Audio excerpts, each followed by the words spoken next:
Kelly?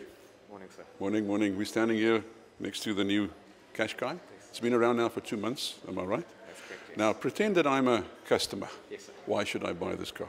Well, I would say why not? Firstly, we're looking at the new and improved Qashqai.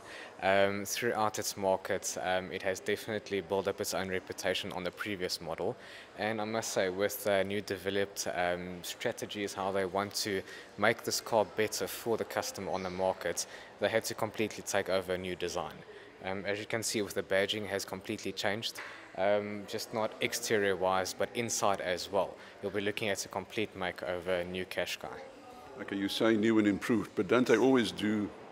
There's always They room always for say that when a new improvement. model comes out, they say new and improved. Now, tell us more about the improvements. What about the mechanics inside the engine? Mechanics inside, what they've basically done is throughout technology improves basically, we need to give to our customers a better vehicle every time it comes out. So with this one here in particular, we need the diesel model basically to be improved. We had a previous 2-liter diesel. It has completely been taken away throughout the Qashqai range, but we'll be looking at now 1.5 diesel. Now, everybody says smaller motor, you know, they're not always okay with that being smaller, but rest assured your kilowatt is exactly the same as what a normal diesel motor would do, but then the torque, we focus on diesel. That is exactly the same as what you would get on a 2-liter diesel motor, for instance. Give us the range, the engine, the different engines one can get. Ranges, your starting model will basically be, yet again, I said the downsizing motors. Our petrol model will be now a 1.2 turbo motor. So what they've done there, they've taken away the 1600 normally aspirated, which was still a good motor. Nothing wrong with it, but as I said, room for improvement, better motor. They're downsizing the motors, putting a turbo on, offering the customer better fuel consumption, your customer payment basically on the model itself gives you just that peace of mind that the wear and tear on the motor is less for the customer to pay.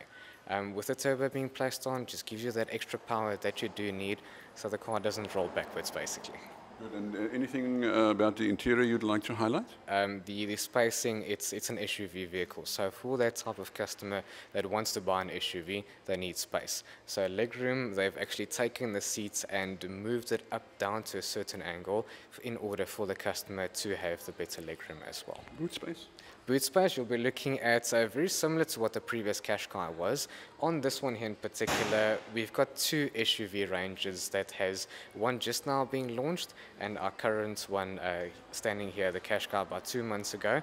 Boot space still offers definitely enough for your, I'd say, your most needed luggage, all the big suitcases. But the extra that we're going to talk about later, that I'll talk about boot space. Okay, but now, I'm your customer. What is this going to cost me, the different models? Your starting price on our Qashqai, on the petrol model, you'll be looking at 281,800. So that would offer then a 1.2 turbo motor and still offers you a new and improved service plan as well, which would then be 5-year, 90,000 kilometers.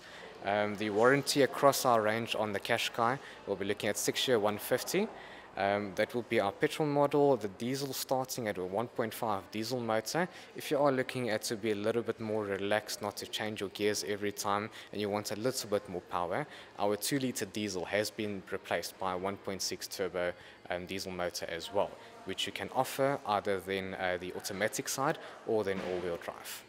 The 4x4 capability and the whole function has been actually with, it started with X-Trail actually, so what we're going to focus on later on. The X-Trail has improved that 4x4, what they call the iDrive, so it's for intelligent drive basically, where it does its own thinking. You can either then choose it on permanent 2-wheel drive, which will be front-wheel drive. It has got the option to just switch it over to auto, which would do its auto torque control within the tires itself. If one is losing, I'd say, power, it will apply more torque on the one being in control and just offers you more stability on the motor itself. And then within the 4x4 permanent lock, it has got a certain lock-off point. If you do reach anything above 40 kilometers an hour, it will automatically switch back to the 4x4 auto section. Just gives you more stability on the roads permanently. Kelly, you've done your job very well now. If somebody watching this wants to contact you, how do they go about it? Our contact numbers through telephone, you'll be looking at 039 682 1070. Alternatively, always reachable within my cell phone. I'll say 6 times throughout the week. We need our resting period as well. Looking at 083 990 8299.